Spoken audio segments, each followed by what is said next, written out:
आज Doubtnut app download करें। Doubtnut पर अपने सभी गणित, रसायन विज्ञान, भौतिक विज्ञान और जीव विज्ञान के डाउट्स का करो सफाया। बस प्रश्न की फोटो खींचो, एक ही प्रश्न को क्रॉप करो और तुरंत वीडियो सोल्यूशन पाओ। अभी डाउनलोड करें। हेलो स्टूडेंट, तो आपका यहाँ पर क्वेश्चन दे रखा है कि संप्रेक्षण निकाय में उपयोग में लाई गई संचरण की तीन भिन्न विधियां लिखिए। आपको तीन भिन्न विधियों के बारे में बताना है क्या क्या होती हैं, और उसके बाद आरेख की सहायता से रेडियो तरंगों के आयन मंडल परावर्तन द्वारा लंबी दूरी के संचार कैसे प्राप्त किए जाते हैं। यानी कि जो रेडियो तरंगे आपके पास, उसमें आयन मंडल परावर्तन क्या होता है, किस तरीके से काम होता है ना। तो सबसे पहले बात करते हैं कि यहाँ पे पूछा हुआ है कि तीन भिन्न विधियां लिखिए। तो यानी कि संप्रेक्षण मतलब कम्युनिकेशन, है ना। तो देखिए कि आपके पास क्या होता है। पहली तो होती है आपके पास भू तरंग संचारण। भू तरंग संचारण, ठीक है। दूसरा होता है आपके पास व्योम तरंग संचारण।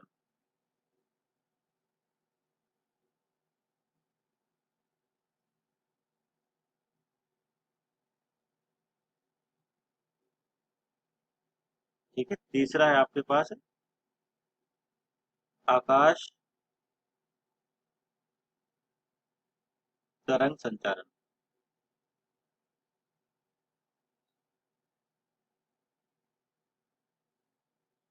ये तीन विधियां आपके पास कौन कौन सी। पहली तो है भू तरंग, जिसको आप ग्राउंड वेव प्रोपोगेशन भी कहते हैं। दूसरा व्योम तरंग यानी कि स्काई वेव, और तीसरा आपके पास है आकाश तरंग। तो ध्यान रखना, इसके दूसरे नाम भी याद रखें। ये कहलाता है ग्राउंड वेव, है ना, प्रोपोगेशन, जिसको कहते हैं अपन स्काई वेव प्रोपोगेशन। ठीक है, ये दूसरे नाम भी ध्यान रखें इसके। तो तीसरा आपके पास स्पेस वेव प्रोपोगेशन। ठीक। तो ये क्या आपके पास यानी कि एक जगह से इंफॉर्मेशन दूसरी जगह भेजने के लिए जो विधियां आपके पास, पहला तो भू तरंग है, दूसरा आपके पास व्योम तरंग, तीसरा स्पेस या आकाश तरंग संचारण। तो ये तो आपको इन तीनों के बारे में बताना था कि आपसे पूछा था कि किस तरीके से प्रक्षेपण होता है। तीन प्रकार का होता है। थोड़ा सा इनका बेसिक देख लेते हैं किस किस तरीके से होता है आपके पास ये, है ना। ताकि समझ आए कि भाई आपके पास ये जो लिखे हुए हैं ये क्या होते हैं और किस तरीके से काम करते हैं। जैसे मान लीजिए आपके पास ठीक है, जैसे मान लीजिए आपके पास ये आपके पास पृथ्वी की सतह है ना। आप सभी जानते हैं थोड़ी सी क्या होती है, कर्व नेचर की होती है, यानी कि थोड़ी मुड़ी होती है। ये हो गया आपके पृथ्वी की सतह। ठीक। अब देखो तीनों को यही समझ लेते हैं कि जैसे मान लीजिए आपके पास यहाँ पर एंटीना लगा हुआ है, तो ट्रांसमीटर या रिसीवर कुछ भी कह सकते हैं अपन, है ना। तो मान लीजिए आपके पास ट्रांसमीटर है, और यहाँ से आपको दूसरी जगह पर इंफॉर्मेशन पहुंचानी है, यानी कि सिग्नल तक। तो क्या होगा, यहाँ से जो भी तरंगे आएंगी वो सीधी किसके पास जाएंगी, इसके पास। तो यानी कि अर्थ के सरफेस पर, यानी कि जो पास पास है, वहां पर जब आप क्या करते हो, तरंगों का संचालन करते हो, तो वो प्रक्रिया में कौन सी तरंगे ली जाती हैं, है ना, और उसको क्या बोलते हैं आप। तो ये जो लिखा हुआ अपन है भूतरंग यानी कि ग्राउंड वेव, तो ये पहला आपके पास ग्राउंड वेव ही है, यानी कि भूतरंग संचारण है। ठीक है। अब मान लीजिए आपके पास है ना, इधर भी एक ट्रांसमीटर है या रिसीवर है या एंटीना कह सकते हो। ठीक है ना, ये सिग्नल रिसीव भी कर सकता है और भेज भी सकता है। अगर यहाँ से डायरेक्ट आपके पास तरंग जा रही है और सीधी किसके पास पहुंच रही है, इस ट्रांसमीटर के पास पहुंच रही है। मान लीजिए आपके पास ट्रांसमीटर है और ये रिसीवर है। ध्यान रखना, रिसीवर ट्रांसफॉर्मर ट्रांसमीटर भी हो सकता है, कोई दिक्कत नहीं।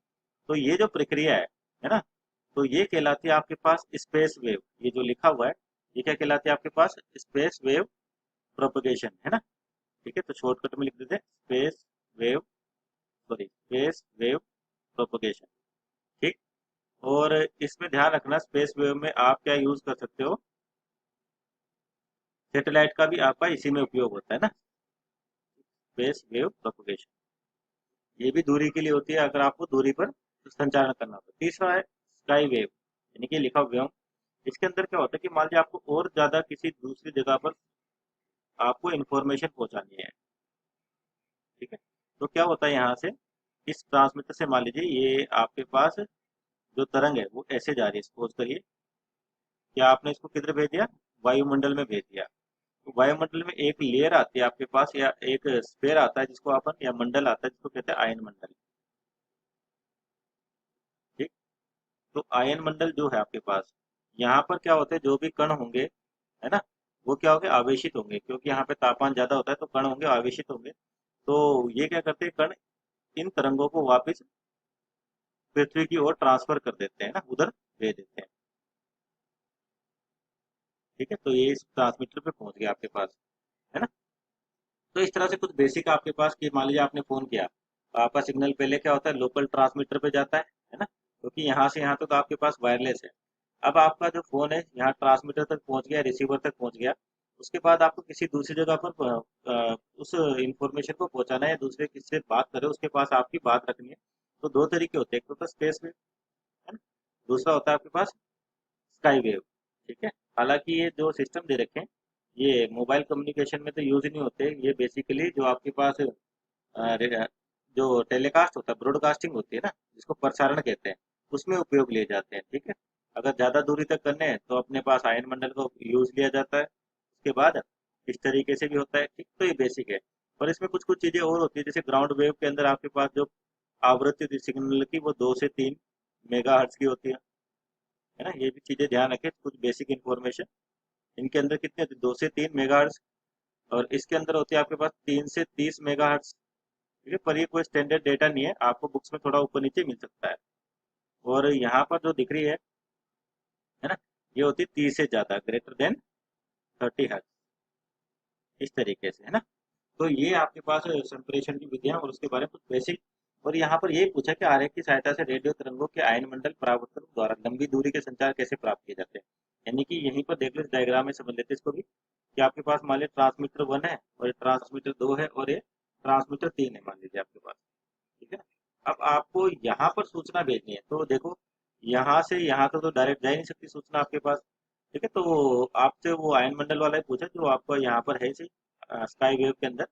तो यहाँ से यहाँ तक मान लो आपको आपकी सूचना पहुंचानी, तब तो पैसा कर सकते हो डायरेक्ट, है ना, इस तरीके से। लेकिन मान लीजिए आपको यहाँ पर पहुंचानी है, तो क्या करोगे, तो आप क्या करते हो, उस केस में जो सिग्नल होते हैं वो किधर भेजे जाते हैं, वायुमंडल की ओर। और मैंने क्या कहा, वायुमंडल में जब आप ऊपर जाओगे तो आपको क्या होता है, ठीक है, आयन मंडल मिलता है, जहाँ आयन मंडल में जो गैसें होंगी, कण होंगे, वो कैसे होंगे, आवेशित होंगे। ठीक है ना, किसकी वजह से, तापमान की वजह से आवेशित। तो इनपे जो आवेश होता है, तो 3 से 30 हर्ट्ज मेगा हर्ट्ज की जो आवृत्तियां होती है, उन उन तरंगों को यहाँ के जो कण है अंदर, ये क्या कर देते, वापस परावर्तित कर देते और सतह पर भेज देते हैं। तो इस तरह से आपके पास लंबी दूरी के लिए आयन मंडल का उपयोग होता है। ठीक है स्टूडेंट्स, थैंक यू। कक्षा 6वीं से 12वीं से लेकर नीट, IIT, JEE वो एडवांस के लेवल तक 1 करोड़ से ज्यादा छात्रों का भरोसा। आज ही डाउनलोड करें डाउटनेट ऐप या व्हाट्सएप करें अपने सारे डाउट्स 8400 400 400 पर।